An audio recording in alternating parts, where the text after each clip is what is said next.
Welcome to the program, December the 5th. You're with the Editor-in-Chief and we're live. Duncan Garner, live. Good evening, everybody. I'm Duncan Garner. Welcome to the program. And if your comments, all details are there, of course. It's good to have your company tonight. Tonight on the program, American philosopher, academic, critical thinker and advocate of free speech, Peter Boghossian, is a man calling out those who want to limit others' opinions. He's an activist, an author and a speaker, and he's run into trouble calling out trans rights activists, and he's here in the country for the summer. In September 2021, Boghossian resigned his position from Portland State University, citing harassment and a lack of intellectual freedom. He says in many ways, the election of Donald Trump has given those who felt like they couldn't have their say the power now to speak up. But Peter questions those people and asks, where were you when the few were fighting to have their voices heard against the overpowering movement of what he calls the woke? Where were you? You're here now, but where were you? I spoke to Peter earlier in our new podcast studio. Welcome to New Zealand. Nice to see you, Peter. Congratulations for coming here. I love it here, man. Welcome, man. Where are we at in the world with free speech? How do you judge it? Not good. Not good. The United States is exporting some madness around the world. I'm sorry for that. It's a neo-colonial export, if you will. State of free speech isn't good. We can go over the metrics and how one would judge it. I think a lot of people, was it Ronald Reagan, freedom is never more than one generation from being extinguished. And I think that a lot of people don't understand what it means and why it matters. And we've kind of elevated the sentiment, the feelings of other people over the truth. You know, it's a long thing. It's a long, hard thing to fight for, but it's a very easy thing to lose. Yeah. Which is the one generation thing. Yeah. It only takes one generation to somehow be deluded in virtue-seeking, signalling, and we lose it. Yeah, then we could lose it. Well, then the question becomes, I mean, if you look at the polls in the United States, the number of 40% of students in elite Ivy League universities, unfortunately those are dying, and I think that with Musk and Trump they're going to die more. We could talk about that, but think that it's okay to perpetrate violence against a speaker, someone they don't like. And having an opinion that's different. Yeah. We're heading this way in this country too. You are. So, for example, the gang insignia would be one thing. And I really don't want to mention this individual's name because I think that mentioning this individual's name elevates them way beyond where they should be, but not allowing people to come to New Zealand. I think you know who I'm talking about. I think this is outrageous. I support pretty much all comers coming to New Zealand. Let's hear what they have to say. You cannot judge until you're in front of them and they're in front of you. We need to allow people into this country. But it's even worse than that because you're making her. I shouldn't have said her, but you're creating her. You're creating, now she's going to sell tickets, she's going to get a buzz. Correct. Yeah. You make them martyrs. That's exactly correct. You create martyrs in these people. We wouldn't even let Mike Tyson in here a number of years ago. I did not know that. I was one of the only journalists in the country because of the him. Rape thing or the ear-biting thing or what? Yeah. Oh, yeah. I mean, it's ridiculous. Yeah. To one person, he's a rapist. To another person, he's a boy that's been brought up in poverty and he's changed people's lives. Yeah. You know? You're certainly an inspiration to me. Me too. Yeah, the last time watching his fight with Jake Paul was devastating to me. It was devastating. Something wasn't right there. Yeah, I thought something wasn't right either, but almost like it was not a rigged. conspiracy theorist about it. But something wasn't right. But so what is it? You know, I recently wrote a piece online in my podcast about there was a big hikoi here, which is a big march, right? Yeah. 40,000 people marched to Parliament, and I said this is a waste of time because nothing's going to happen as a result. This law was not passing. They're wasting the time. Now, I was accused of taking a side, and I said, well, this is my opinion. The fact of the matter is it won't pass the law, but it's going to be chucked out. Everyone knows this. I'm merely stating a fact, yet I was told I was taking on one side, and I was an embarrassment. Who told you that? And my daughter. Okay, it's different if it's family. It's harder if it's family. It is tough, but you know.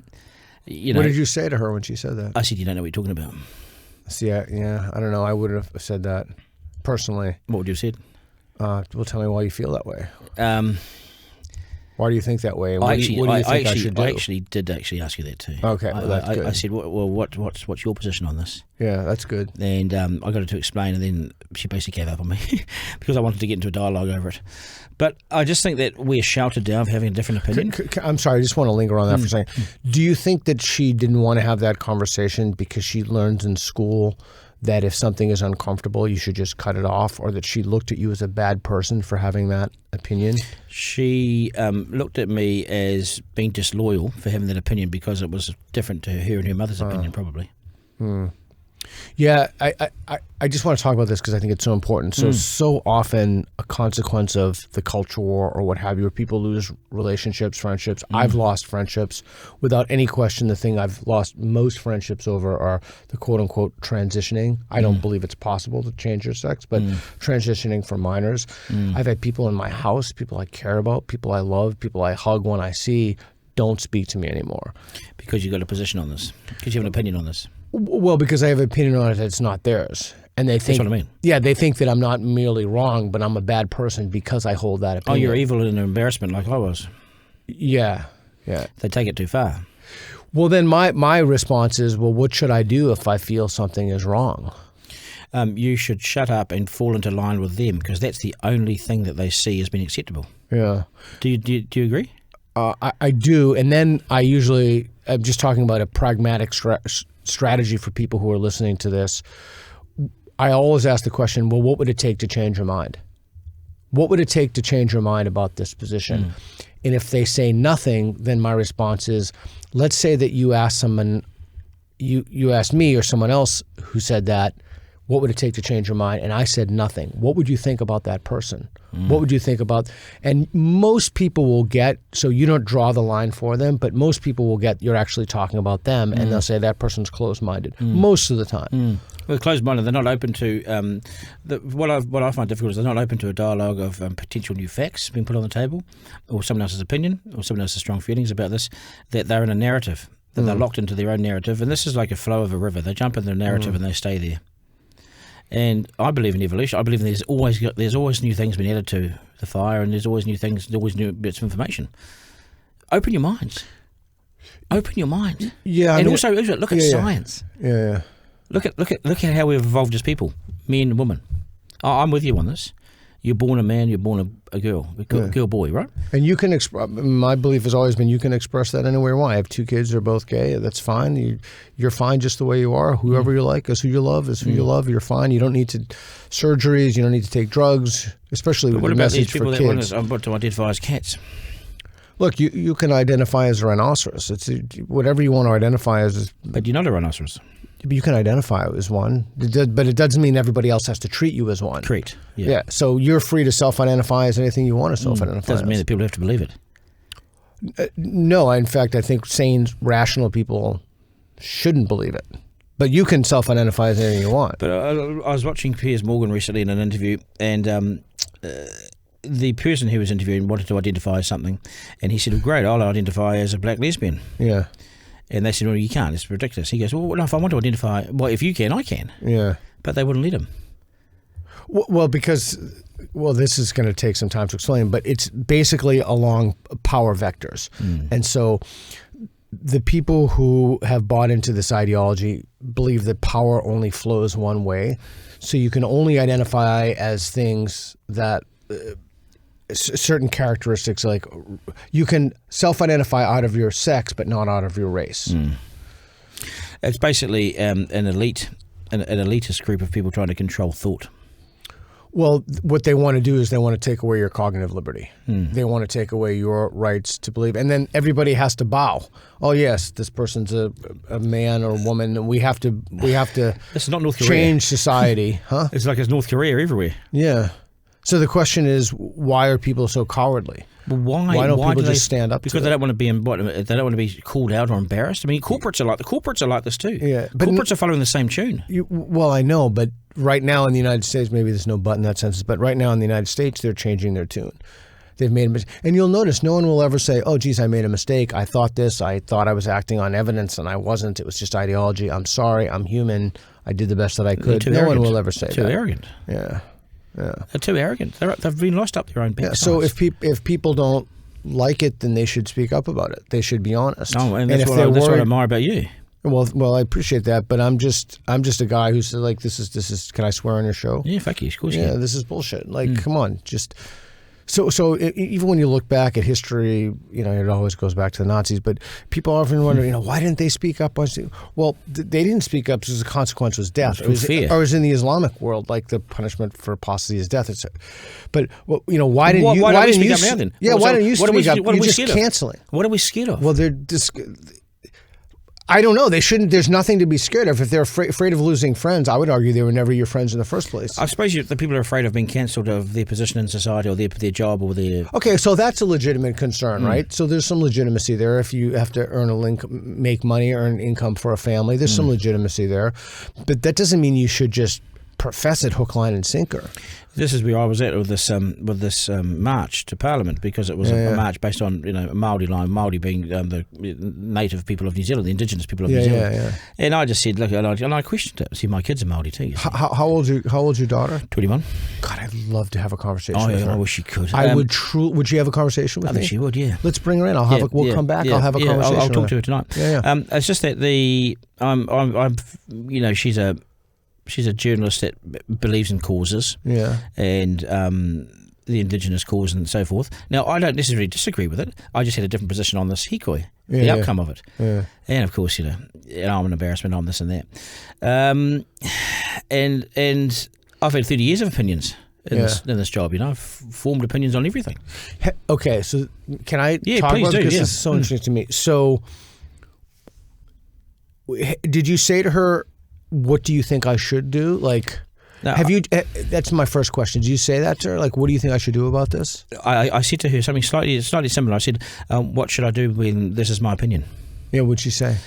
She said, I'm not having this discussion with you.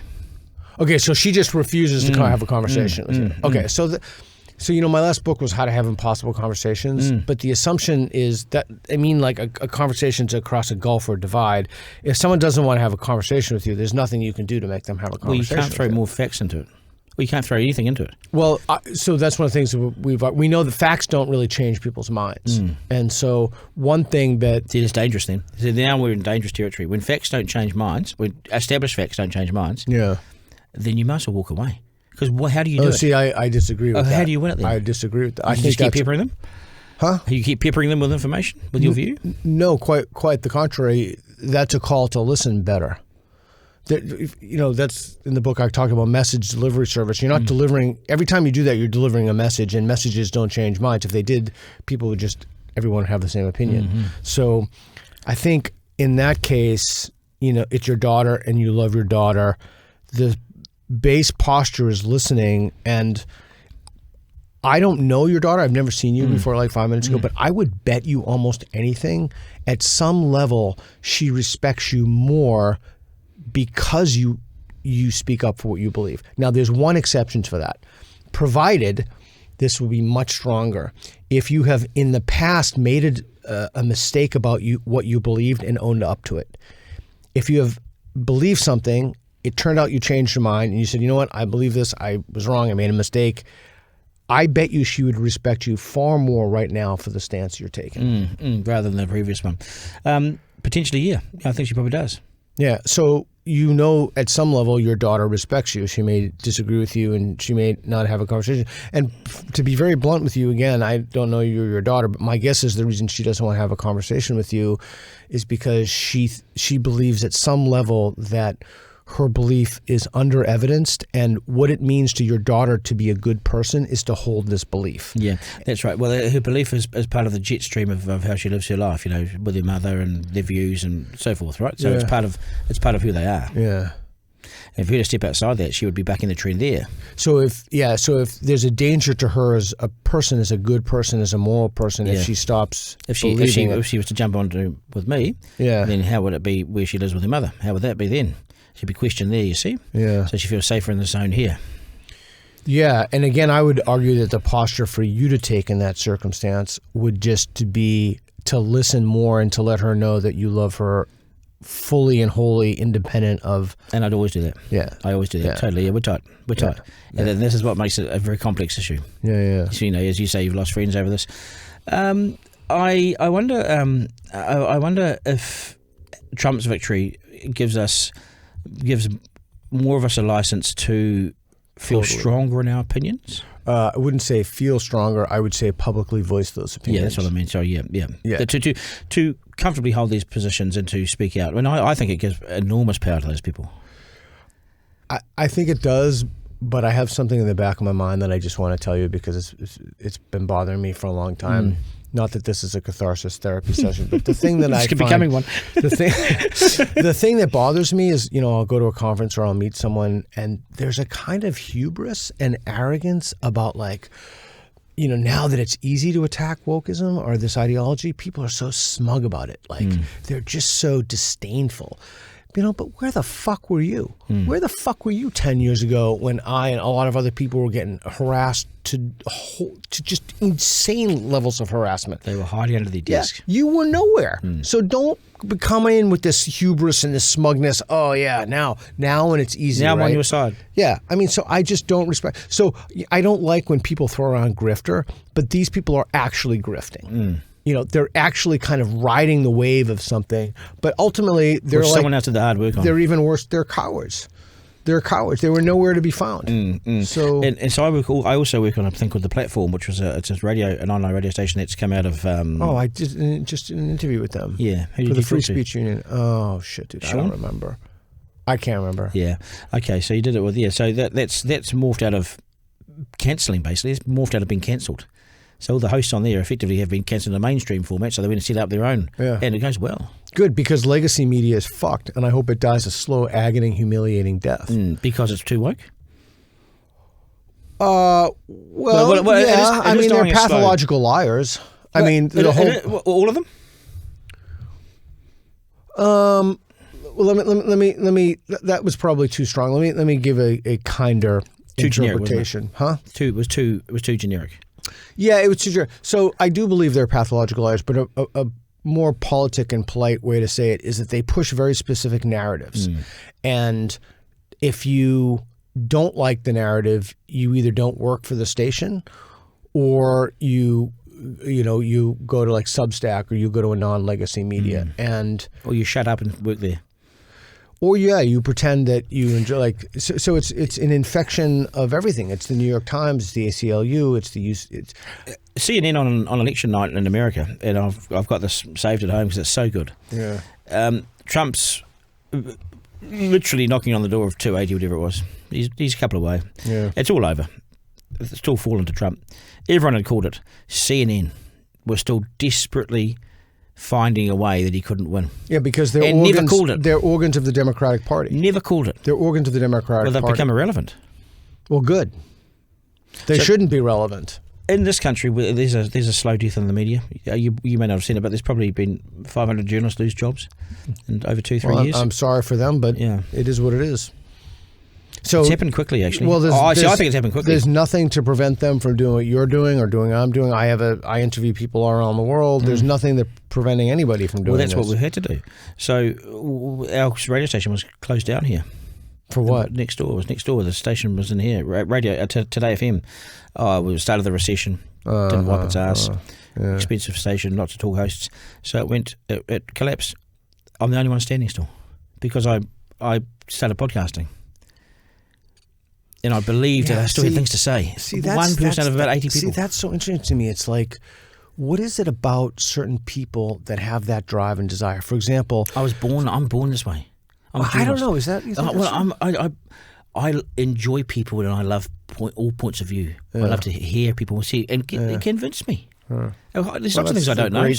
But there's lots of things I don't know, so I'm open to being told. Yeah, that's a great posture. I was thinking also in the pond in which I swim, academia. There really is something like that. If you do any outward-facing work at all, people hate you and they despise you for your success. It's bad here. Yeah, but there's literally nothing preventing you from getting a Twitter account or an X account. There's literally nothing preventing you from making videos and putting them online. There's nothing. It's only you, and they have, I don't know, disdain or they hate or opprobrium, whatever it is. They just despise people who succeed publicly. Yeah, well, this is like a union in many ways. It's probably the Prime Minister. We'll get back to them. Hello, Prime Minister. It's like a union. Yeah. If you're not with us, then you are most definitely against us. Yeah.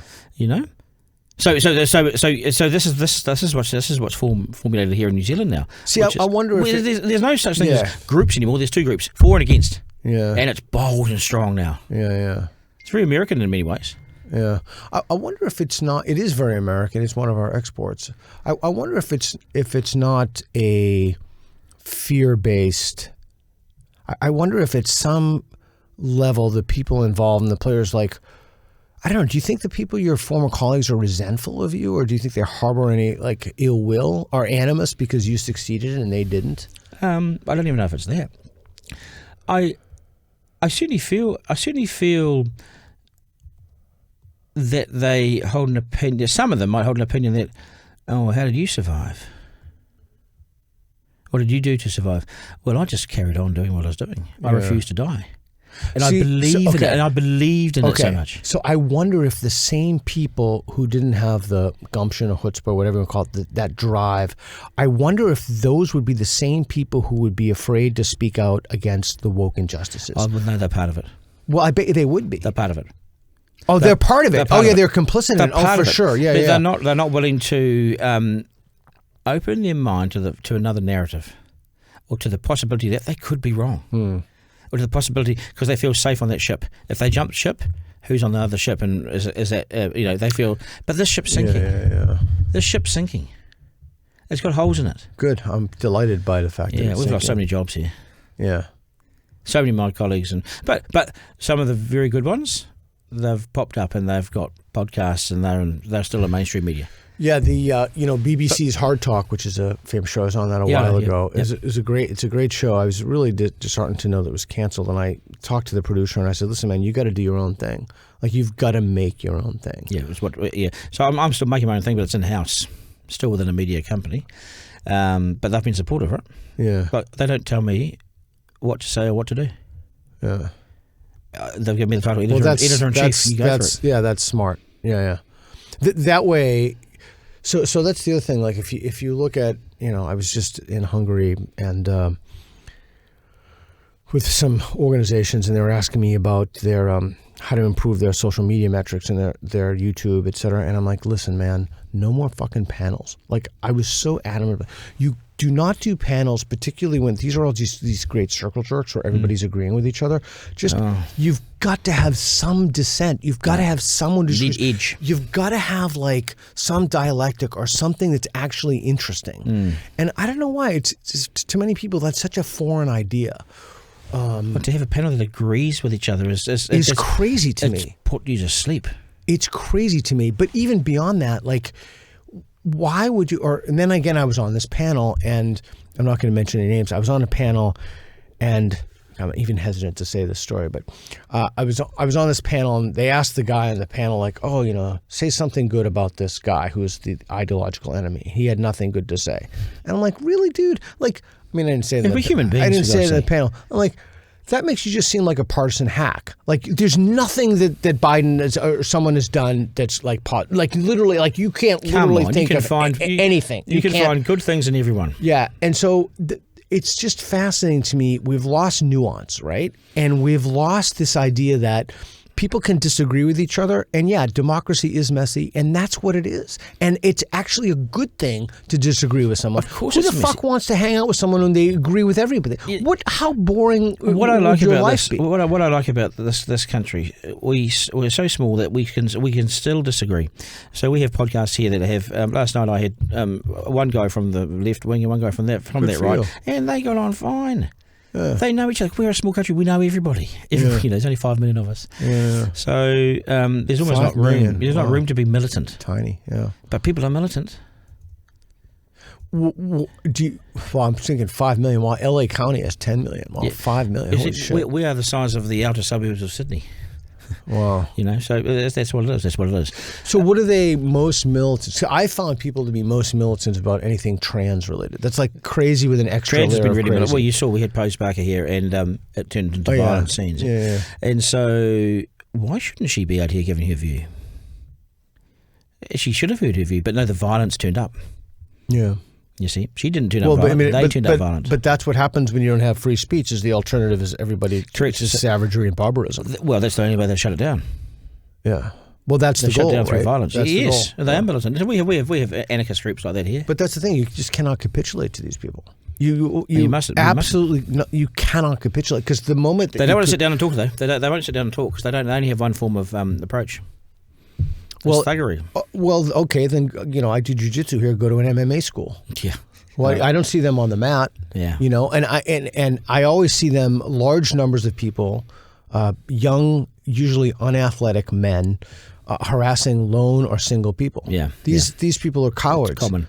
Yep. Yeah, I mean, you can go to, there's tons of MMA gyms in the city. Go there if you want to be yeah. a tough guy. Are you hopeful? Are you hopeful for the world? Are you hopeful that because wokeism it just appeared, then it suddenly started to smother us? Are you hopeful that it's disappearing or not? Oh, it's definitely disappearing among the people. People are sick of it. My writing partner says everybody has their woke breaking point, but it's still very much embedded in the institutions and it's embedded in academia. And look, it's not going to go away anytime soon. We're going to have to. Do you know what my woke breaking point was? What was it? A person born a man becomes a woman and then competes in women's sport. They're born a man. They've got muscle memory of a man. You cannot. If I had a daughter competing against them at the Olympics, I'm sorry. That's my woke breaking point. point. No, I'm over it. That's the bit that got me really interested in it. You're born a man. Men are stronger. History shows that men are bigger and stronger and faster. Yeah. The fastest woman in the world is the 19,000th fastest man.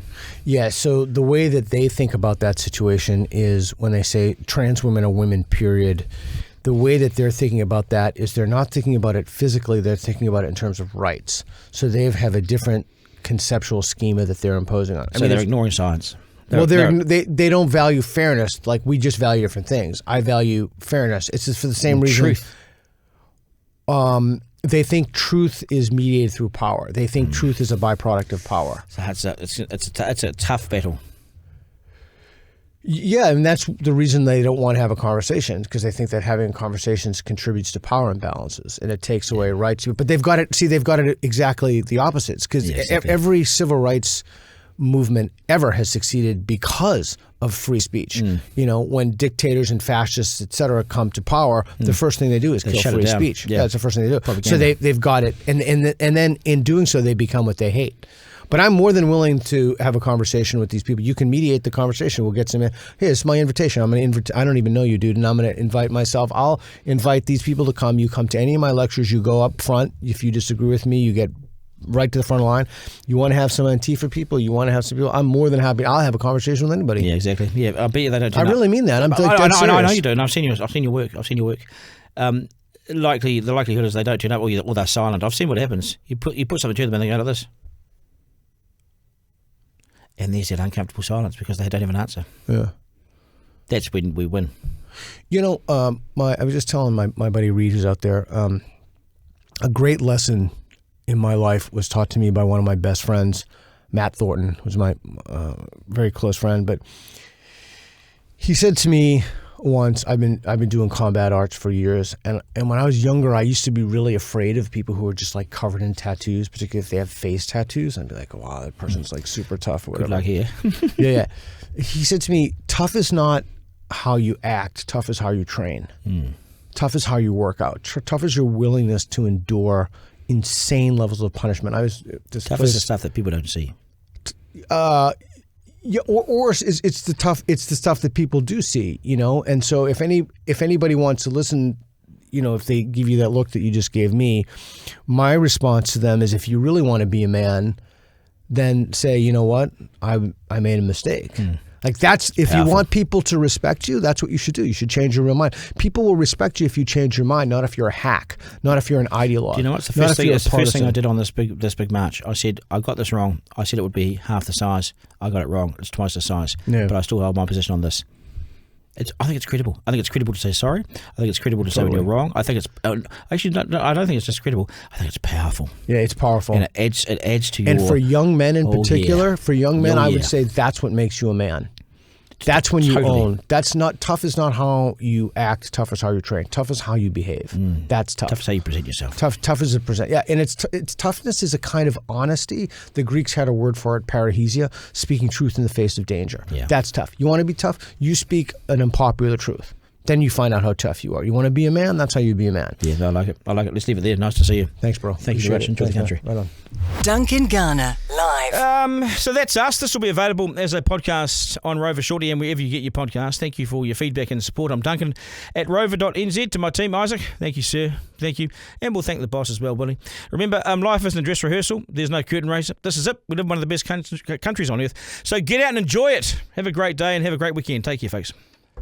That was Duncan Garner, Editor-in-Chief Live. Missed something on the live stream? Text Duncan to 3598 to listen back on the podcast. Want to get in touch?